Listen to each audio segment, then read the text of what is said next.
Hi అండి. Welcome to Shravi creations. అందరూ ఎలా ఉన్నారు? బాగున్నానని అనుకుంటున్నాను. ఈరోజొచ్చేసి మన వ్లాగ్ అండి. చాలా ఇంట్రెస్టింగ్ వ్లాగ్ అనమాట. ఈరోజు నేను సిల్క్ థ్రెడ్ బ్యాంగిల్ మేకింగ్ అనేది చూపించబోతున్నాను.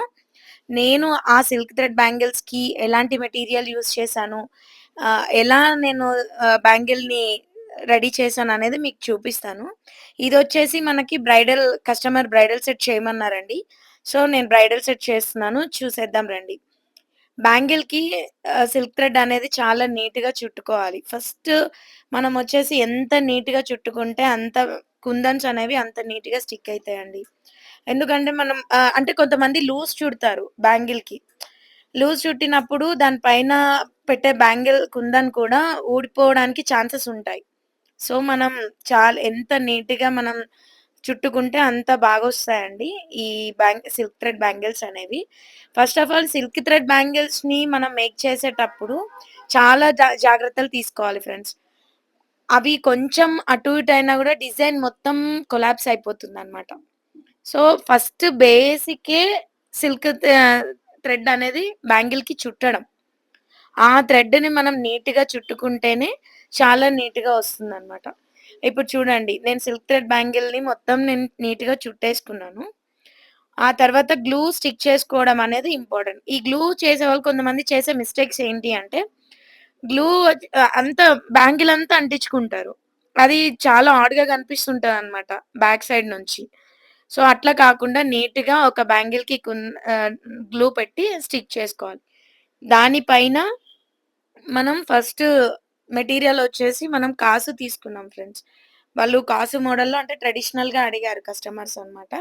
సో, మనం కాసు కాసులు తీసుకున్నాము. దానికి ఓన్లీ కాసులే పెడితే చాలా బావుండదని చెప్పేసి అక్కడక్కడ చిన్న చిన్న కుందన్స్ కూడా పెట్టాను. క్లిప్ కుందన్స్. చూడండి ఎంత నీట్‌గా స్టిక్ చేసాము. బ్యాంగిల్‌కి కొంచెం కాసు అనేది అటు ఇటు వచ్చినా గూడా ఒకదాని పైన ఒకటి రావడం అనేది అనిపిస్తూ ఉంటుంది మనకి.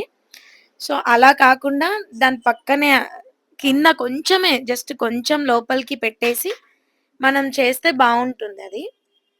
కొంచెం చిన్న చిన్న స్టోన్స్ అనేవి సైడ్‌కి పెట్టాననమాట. కొంచెం డిజైన్ క్రియేట్ చేయడం కోసం. సో, చూడండి ఎంత నీట్‌గా వస్తుందో బ్యాంగిల్ అనేది.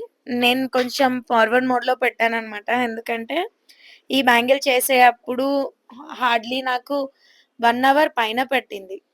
1 ½ అవర్ మేబీ. అంతా మనం వీడియోలో చూయించలేం కాబట్టి కొంచెం ఫార్వర్డ్ మోడ్‌లో పెట్టాను. సో, పక్కన డిస్టర్బెన్స్ అంతే వస్తుంది. కొంచెం ఇగ్నోర్ చేసుకోండి. అండ్ ఇప్పుడొచ్చేసి ఈ కాసుల బ్యాంగిల్‌ని క్రియేట్ చేసేసాము. దానికి స్టోన్స్ కూడా నీట్‌గా స్టిక్ చేశామనమాట. చూడండి. ఆహ్, స్కి స్కిప్ ఇవి స్టిక్ చేసేటప్పుడు అవి పక్కన ప్లేస్ ఉన్నట్టు గూడా లేనట్టు కూడా అనిపిస్తుంటుంది. అలా ఏముండదు. ఖచ్చితంగా కొంచెం చిన్న ప్లేస్ అయితే ఉంటుంది తప్పకుండా. దాన్ని మనం కొంచెం ప్లేస్ చేసుకోవాలక్కడ నీట్‌గా. మనం గమ్ ఎక్కడ పెట్టామో అక్కడే. మళ్ళీ గమ్మంతా ఎక్కువ పెట్టేసుకుంటే కూడా అదేదో వాటర్ మార్క్ లాగా కనిపిస్తూ ఉంటుంది బ్యాంగిల్ పైన. ఫినిషింగ్ అనేది నీట్‌గా రాదనమాట. సో, జాగ్రత్తగా గ్లూ పెట్టుకొని జాగ్రత్తగా చేసుకోవాలి. యాక్చువల్‌గా ఈ B7000 గ్లూ కూడా యూజ్ చేసుకోవచ్చు. బట్ వీటికి అవసరం లేదనిపించింది నాకైతే. మీకు కావాలంటే మీరు పెట్టుకోవచ్చు. అండ్ ఇది ఫినిష్ అయిపోయింది ఫ్రెండ్స్. కాసుల బ్యాంగిల్ వచ్చేసి టోటల్‌గా. దీనికి మేము 2 తీసుకున్నాం. 2 బ్యాంగిల్స్ తీసుకున్నామనమాట. కాసు బ్యాంగిల్స్. ఎందుకంటే అది నేను మిడిల్‌లో ఇవ్వాలనుకుంటున్నాను. సో, అందుకే నేను 2 బ్యాంగిల్సే తీసుకున్నాను. చూడండి ఫినిష్ అయిపోయిన తర్వాత ఎంత నీట్‌గా ఉందో. అండ్ తర్వాతొచ్చేసి 4 కట్ బ్యాంగిల్ తీసుకున్నాను ఫ్రెండ్స్. 4 కట్ బ్యాంగిల్‌లో కొంచెం డిఫరెంట్‌గా అనమాట. ఒక స్క్వేర్ కుందను అండ్ 2 ఏమో 0 సైజ్ కుందన్స్ పెట్టాను వైట్‌వి. పింక్ కలర్ స్క్వేర్ కుందన్స్ పెట్టాననమాట. ఆ డిజైన్ వచ్చేసి చాలా బావుంది. ఆ బ్యాంగిల్‌కి ఆ డిజైన్ అయితేనే కరెక్ట్‌గా అనిపించింది నాకు. సో, నేనలా డిజైన్ చేసుకున్నాను. ఈ బ్యాంగిల్ టోటల్‌గా ఎన్ని బ్యాంగిల్స్ తీసుకున్నాము అంటే టోటల్‌గా 4 బ్యాంగిల్స్ తీసుకున్నాం.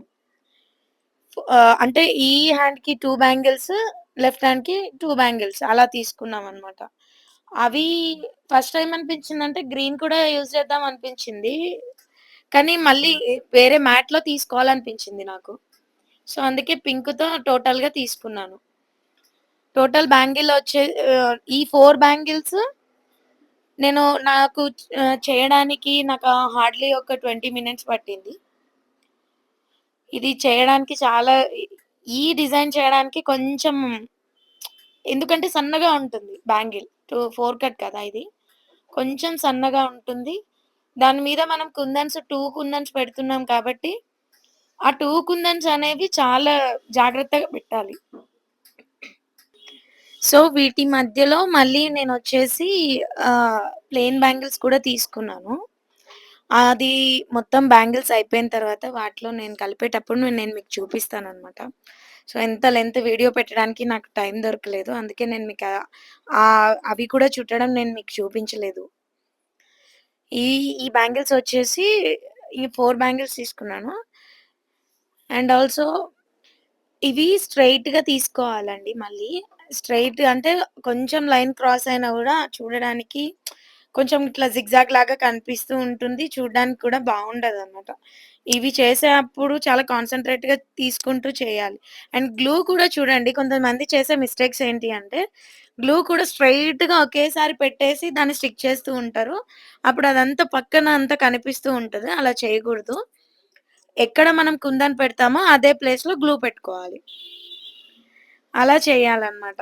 అలా చేయకపోతే మొత్తం గ్లూ అంతా పక్కకి అంతా సైడ్స్ అంతా కనిపించేసి, బ్యాంగిల్ చూడడానికి కూడా కొంచెం గమ్‌లాగా కనిపిస్తూ ఉంటుంది. అండ్ అనదర్ బ్యాంగిల్ వచ్చేసి గ్రీన్ అండి. ఈ గ్రీన్‌లో కొంచెం కొత్తగా అంటే లైక్ చూడడానికి మనకి నీట్‌గా కనిపించాలి కాబట్టి కొత్త డిజైన్ అందులో కనిపించాలి కాబట్టి నేను మ్యాట్ తీసుకున్నాను. ఆల్రెడీ మనం పింక్ తీసుకున్నాం కదా! సో, మళ్ళీ మ్యాట్ వస్తే కొంచెం షైనీగా అనిపిస్తుంటది. మళ్ళీ చూడ్డానికి కూడా అంత లుక్ రాదనిపించింది నాకు. సో, నేనొచ్చేసి ఈ బ్యాంగిల్‌కి నేను మ్యాట్‌లో తీసుకున్నాను. కుందన్స్ అన్నీ మ్యాట్‌లోనే తీసుకున్నాను. మ్యాట్‌లో కూడా నేను ఒక ఒక ఒక స్క్వేర్ వచ్చేసి పింక్ తీసుకున్నాను. ఒక స్క్వేర్ వచ్చేసి గ్రీన్ తీసుకున్నాను ఫ్రెండ్స్. 2 గ్రీనే అయితే మళ్ళీ చూడ్డానికి గూడా బావుండదు. సో, అట్లా ఒకటి అది ఒకటి పింక్, ఒకటి గ్రీన్ తీసుకొని చేశాననమాట. ఇది యాక్చువల్‌గా ఇది చూడ్డానికైతే చాలా బావుంది గ్రీన్ బ్యాంగిల్. మనం చేసే ఈ బ్యాంగిల్స్ ఎప్పుడైనా 4 బ్యాంగిల్స్ ఉన్నాయి కాబట్టి 2 హ్యాండ్స్‌కి మనం వేరేలాగా కూడా యూజ్ చేసుకోవచ్చు. సింగిల్ బ్యాంగిల్‌గా కూడా యూజ్ చేసుకోవచ్చు. అండ్ ఎనదర్ బ్యాంగిల్ వచ్చేసి ఇది కొంచెం కడా బ్యాంగిల్ టైప్ అన్నమాట. ఇది చూడ్డానికి చాలా ఆసమ్ ఉంటుంది. ఫ ఇది మేకింగ్ కూడా చాలా కొంచెం కష్టమే ఉంటుంది. బట్ చేసుకోవచ్చు. ఫస్ట్ మనం చైన్ లేస్ తీసుకున్నామన్నమాట. Stone lace. దాన్ని మిడిల్‌లో స్టిక్ చేసుకొని, దాని పక్కన మనం క్లిప్ కుందన్స్ లీఫ్ షేప్‌లో తీసుకున్నాం. లీఫ్ షేప్‌లో ఫస్ట్ ఈ లీఫ్ షేప్ కుందన్స్ పెట్టడానికి కొంచెం కష్టపడాలి. సో, అలవాటైపోతే వచ్చేస్తది. Don't worry. మీకు అంటే ఒకటి 2 టైమ్స్ చూస్తే మీకు డెఫినెట్‌గా అది అర్థమైపోతది. నేను వీడియోలో చూపించినలాగా మీరు స్టిక్ చేసుకుంటే సరిపోతుంది. ఇలా అంటే నేను చేసేది కొంచెం కింది వైపుకి చేసుకున్నాను. పై వైపు చేసుకున్నా కూడా అన్నీ ఒకే టైప్‌లో ఉండేటలాగా కనిపించాలన్నమాట. అలా ఉండాలి. ఈ కడా బ్యాంగిల్స్ వచ్చేసి మేము మామూలుగా సింగిల్ బ్యాంగిల్ వేసుకున్నా గూడా చాలా బావుంటుంది ఫ్రెండ్స్. అంత అందంగా ఉంటాయి ఈ కడా బ్యాంగిల్స్. యాక్చువల్‌గా నాకు కస్టమర్ ఏం చెప్పారంటే, "మీకు నచ్చిన విధంగా చేయండి" అని చెప్పారు. బట్ నేనొచ్చేసి ఇలాంటి డిజైన్‌ని నేనొకటి అనుకోని నేను చేసి కస్టమర్‌కిచ్చాననమాట. కస్టమర్ రివ్యూ వచ్చేసి చాలా బావుంది. ఈ 4 బ్యాంగిల్స్ చేశాను చూడండి ఎంత బావున్నాయో. ఈ 4 బ్యాంగిల్స్. టోటల్ సెట్ వచ్చేసి ఇదండి. ఎలా ఉన్నాయి? మీకు గనక ఈ వ్లాగ్ నచ్చినట్టయితే నా ఛానెల్‌ని అండ్ అలాగే సబ్స్క్రైబ్ కమెంట్ చేసుకోండి. చేయండి. లైక్ చేసి షేర్ చేయండి. నా న్యూ వ్లాగ్స్ మీకు రావాలి అనుకుంటే నోటిఫికేషన్స్‌ని మీరు ఆన్ చేసి పెట్టుకోండి. Thank you.